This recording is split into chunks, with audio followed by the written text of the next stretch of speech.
የጦረኛ መንግስት ቢሆን ነው ጦርነት የሚናፍቅ ቢሆን ኖሮ ጦረኛ መከላከያ ሰራዊት ቢሆን ኖሮ እስከ ከፕሪቶሪያ በኋላ ህወሓት የሰራቸው ትንኮሳዎች፣ ስራዎች፣ ሴራዎች በቂ ናቸው ወደ ጦርነት ለመግባት። ግን በጦርነቱ ህወሓት ይሸሻል።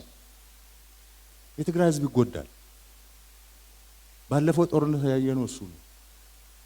ከሻዕቢያ ጋር ጽምዶ ብሎ ግን ቦርደር ሰብሮ መሄድ እኮ ጸረ ህገ መንግስት ነው። ተፈናቃይ አለቅም እነን ተሸክሞ ካልገባ ማለት እኮ ጸረ ህገ መንግስት ነው። ጸረ ፕሪቶሪያ ነው።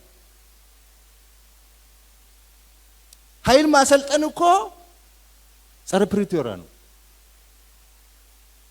ዲዲአር ወጣ ወታደር መመለስ እኮ ጸረ ፕሪቶሪያ ነው። ፋኖ ጥይትና እቅድ ሰጥተህ ኢትዮጵያን እንዲበጠብጥ አማራ ክልል እንዲበጠበጥ መላክ እኮ ነው ጸረ ፕሪቶሪያ ነው። ይሄ ሁሉ ግን እያየን ነው ወደ ጦርነት ያልገባ ነው ዳግም